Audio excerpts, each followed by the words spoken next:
Welcome to 5-Minute Fridays. This week's topic is about fall watering, something we wouldn't necessarily think about, but it is kind of an important thing because this is the time of year that it's time to renovate grass areas potentially if you have cool season lawns like fescue or bluegrass. It's also a great time of year to be planting hardy perennials, transplanting hardy perennials, planting hardy shrubs and trees, meaning ones that are well hardy in your area.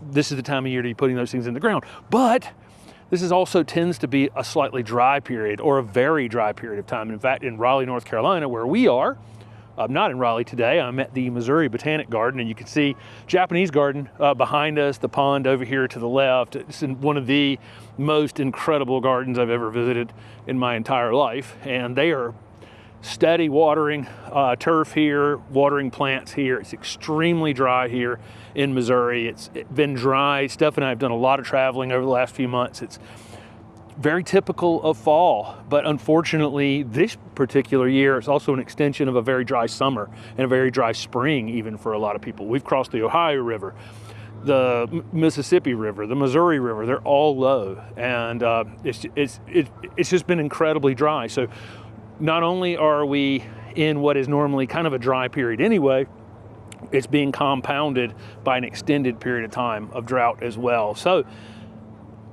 watering in the fall, though, is a little bit different. I mean, the water goes further because we have shorter days, right? We have cooler nights, and the plants aren't as demanding. So you can get away with less water, but you're likely going to have to water. We went about 6 weeks in the spring, early summer with zero rain, and then we got really, really wet in Raleigh, and then it just turned off, which again is very normal for us.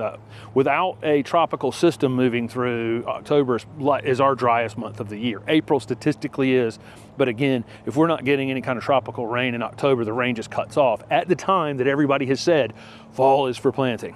Okay, so that's the thing to keep in mind as you're putting plants in the ground this time of year. You're going to want to water them well. And how do I go about watering? Well, grass, turf, if you were going to seed your lawn, that doesn't require really extremely deep watering necessarily, because that seed is sitting on top of the ground. It doesn't have any roots on it.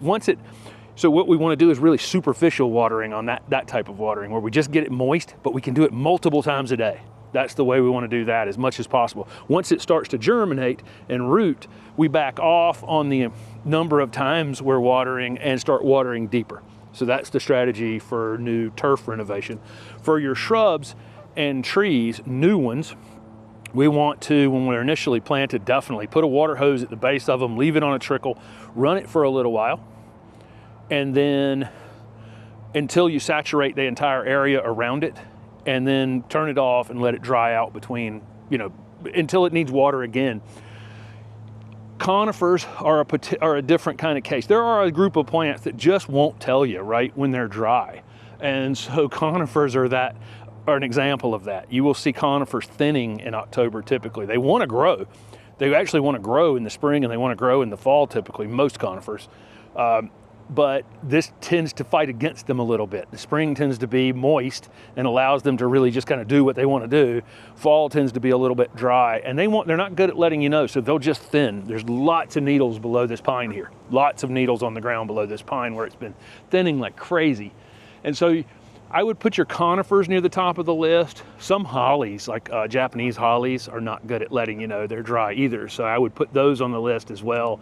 Sky pencil holly is an example of that. Other plants are okay at letting you know, but not necessarily great. So get out there and check.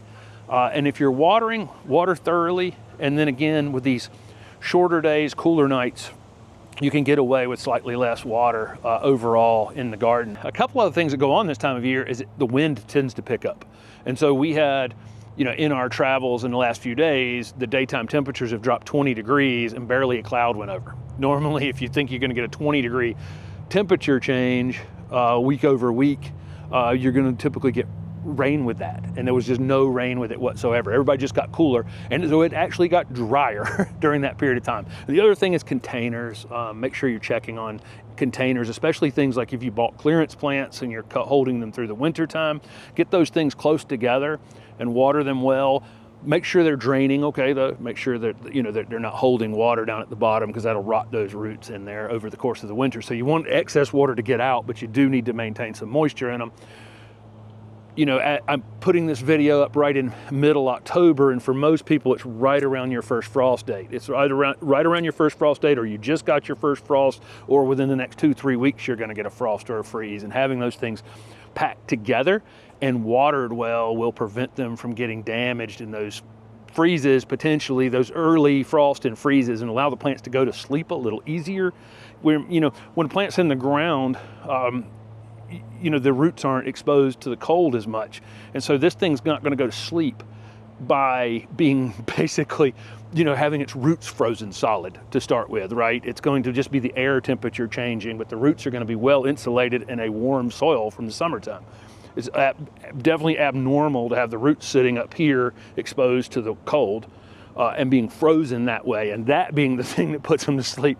You just pack them together, water them, make sure they're draining well, and they'll be fine to get to sleep and make it through the winter. And just you know, all together, if you're in an extremely cold area, you may need to cover them or something like that. So there's the first 5-Minute Friday, and we're going to do these on every Friday and teach something different each week that kind of goes with that season. The weekly garden planner is available over on my website, and it is 30 to 40 videos plus every single month, going through details of how you can maintain and what to be planting, when to be planting, how to maintain things in your garden. So that's over on the website if you're interested in all these videos in one place. Thanks for watching.